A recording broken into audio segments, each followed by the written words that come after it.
It doesn't matter to me any longer how long I live. What matters to me most is how I live. Every day, ask yourself that question, how you living? That you would not judge, that you would show up early, that you'd be kind, that if you're going to do something, you do it the right way, that it's never wrong to do the right thing, that how you do anything is how you do everything. And in that way, you will grow your influence to make an impact. In that way, you will honor all those who have gone before you, who have invested in you.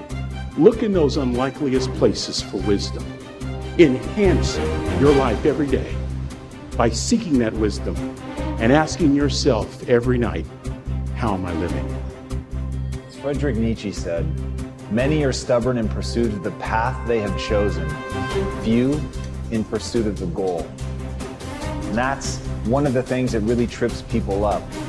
The way of getting there with the destination itself. And I think that people a lot of times throw hate on having a destination, on building towards some big goal, of having some grand thing they're chasing. But as Einstein said, if you want to live a happy life, tie it to a goal, not to people, not to things.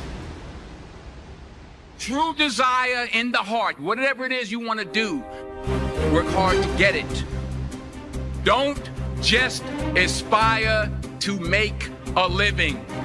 Aspire to make a difference. That was my mindset. And that's how you get through things. You put yourself, you immerse yourself wherever it is, and you become that. You become that and give yourself no way out. The scariest thing in the world to me, even to this day, was that could have been the rest of my life. I thought then I was trying hard. That's the scariest thing in the world. To absorb, let life touch you. Don't let it kill you, but let it touch you. The experiences you have, the good ones, the bad ones, the highs and the lows. Part of the gift you can give to others is the gift of your experience, if you remember. If it's vivid, if it's powerful, if it's fresh, if it's unique, if it's vital. You can really affect other people with the relating your own experiences, just because you weren't too lazy to live the experience and then reflect on it. Live another week and reflect on it. Take a half a day at the end of the month, reflecting over the month. What were the numbers? Some weren't good, some were good. The books you read, the books you heard about, relating your experiences at the end of the month. At the end of the year, take a weekend. Take some time reflecting.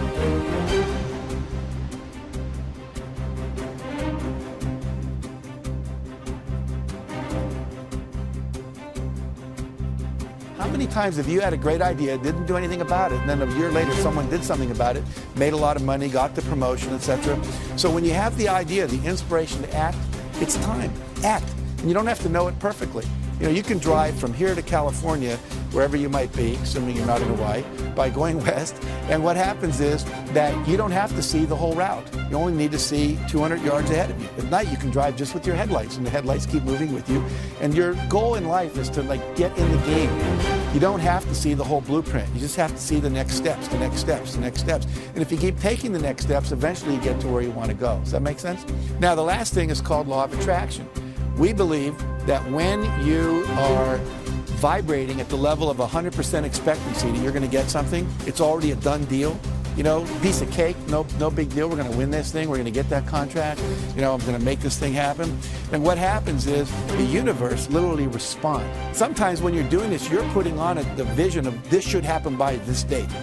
It's okay to set goals like that, but sometimes it takes a week longer, a year longer, whatever. But law of attraction says if you'll just hold the expectancy, like attracts like. If you say, I want to be a millionaire, but I don't know anyone that would ever teach me how to do that, or I want to buy a car, but I don't have any money, then what you're doing is saying, it's like calling up Domino's Pizza and saying, send me a pizza, and calling them up a minute later and saying, never mind. It's like, you know, you've got to create the space mentally to hold this vision that you've got, and that requires expectation and then knowing that the perfect thing is on its way. In the Success Principles, I write about a woman named Catherine Lonigan. Catherine Lonigan went off to college. She wanted to be a writer, and she took her first writing class, and she got an F. And she went to see the teacher and said, why'd I get an F? She says, because you can't write. She says, well, I'm on a scholarship, here to be a writer. I came to be in the creative writing program. I was the editor of my yearbook, editor of my school newspaper. I wrote a play that was performed in high school. They told me I was gifted. I said, well, you're not. They said, if you stay in my class, you're going to flunk it. If you flunk my class, you'll lose your scholarship. And she said, well, what do I do? He said, I'll make a deal with you. If you promise never to write again, just, history paper and stuff, but you're not going to try to be a writer, I'll give you a passing grade, you'll keep your scholarship, change your major. So she did. I called it, she made the deal with the devil.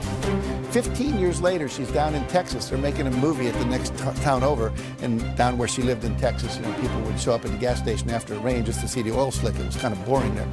So she said, wow, they're making a movie, let's go. So everyone drives over, and everyone's talking to the movie stars. She's talking to the writers, saying, what's going on, what's happening? And why are you interested in us? Why not the movie stars? Well, I always wanted to be a writer. The guy said, BS, if you wanted to be a writer, you would have written. She said, I was told on good authority I couldn't write. He was a Harvard professor visiting our campus that year. He said, that's BS. He said, what I want you to do is go write something, send it to me. I'll tell you if you can write. I do it for a living, I love it. So she goes and writes a book, sends it in to him. He sends it to an agent in New York, and they publish it. Her next book was called Romancing the Stone. The book after that, Jewel of the Nile. Both made into movies with Michael Douglas and Catherine Turner. So what's the deal here? 14, 15 years of her talent wasted because she bought someone else's evaluation of her. My friend Terry Cole Whitaker says, she wrote a book called What You Think of Me Is None of My Business. Do not let other people's evaluations of you control you, okay? It's just an E. Your response is, thank you very much. You keep pursuing your passionate dream, okay? Sacrifice. You get to pick your damn sacrifice. That's all. You don't get to not make it. You're sacrificial whether you want to be or not. This is the Peter Pan story, roughly speaking. Because Peter Pan is this magical boy. Pan is the god of everything, roughly speaking, right? And so it's not an accident that he has the name Pan. And he's the boy that won't grow up. And he's magical. Well, that's because children are magical. They can be anything. They're nothing but potential. And Peter Pan doesn't want to give that up. Why? Well, he's got some adults around him, but the main adult is Captain Hook. Well, who the hell wants to grow up to be Captain Hook? First of all, you've got a hook. Second, you're a tyrant. And third, you're chased by the dragon of chaos with a clock in its stomach, right? The crocodile. It's already got a piece of you. Well, that's what happens when you get older. Time has already got a piece of you. And eventually, it's got a taste for you. And eventually, it's going to eat you. And so Hook is so traumatized by that he can't help but be a tyrant. And then Peter Pan looks at traumatized Hook and says, well, no, I'm not sacrificing my childhood for that. So that's fine, except he ends up king of the Lost Boys. In Neverland, well, Neverland doesn't exist, and who the hell wants to be king of the Lost Boys? And he also sacrifices the possibility to have a real relationship with a woman, because that's Wendy, right? And she's kind of conservative, middle-class, London-dwelling girl. She wants to grow up and have kids and have a life. She accepts her mortality. She accepts her maturity. Peter Pan has to content himself with Tinkerbell. She doesn't even exist. She's like the fairy of porn. She doesn't exist. She's the substitute for the real thing. And so, but the dichotomy that you're talking about is very tricky because there's a sacrificial element in maturation, right? You have to sacrifice the pluripotentiality of childhood for the actuality of a frame. And the question is, well, why would you do that? Well, one reason is it happens to you whether you do it or not. You can either choose your damn limitation, or you can let it take you unaware when you're 30, or even worse, when you're 40. And then that is not a happy day. I see people like this, and I think it's more and more common in our culture because people can put off maturity without suffering an immediate penalty. But all that happens is the penalty accrues, and then when it finally hits, it just wallops you, because when you're 25, you can be an idiot. It's no problem. Even when you're out in a job search, it's like, well, you don't have any experience and you're kind of clueless. It's, yeah, you're young, it's no problem. That's what young people are like, but they're full of potential. Okay, well, now you're the same person at 30. It's like people aren't so thrilled about you at that point. It's like, what the hell have you been doing for the last 10 years? Well, I'm just as clueless as I was when I was 22. Yeah, but you're not 22.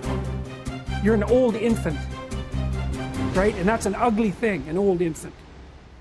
So part of the reason you choose your damn sacrifice, because the sacrifice is inevitable, but at least you get to choose it. And then there's something that's even more complex than that in some sense, is that the problem with being a child is that all you are is potential, and it's really low resolution. You could be anything, but you're not anything.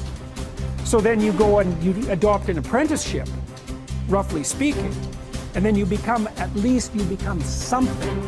And when you're something, that makes the world open up to you again. You know, like if you're a really good plumber, then you end up being far more than a plumber, right? You end up being a good employer. Not that plumbers, I'm not putting plumbers down. It's like more power to plumbers. They've saved more lives than doctors. So, hygiene, right? So, you know, if you're a really good plumber, well, then you have some employees, you run a business, you train some other people, you enlarge their lives, you're kind of a pillar of the community, you have your family. Once you pass through that narrow training period, which narrows you and constricts you and develops you at the same time, then you can come out the other end with a bunch of new possibility at hand. And Jung talked about that. He thought that part of the proper path of development in the last half of life was to rediscover the child that you left behind as you were apprenticing. And so then you get to be something and regain that potential at the same time. Very, very smart. Well, he was very, very smart. So that's very wise thing to do. Sacrifice. You get to pick your damn sacrifice. That's all. You don't get to not make them. You're sacrificial whether you want to be or not. That's a good thing to know as well.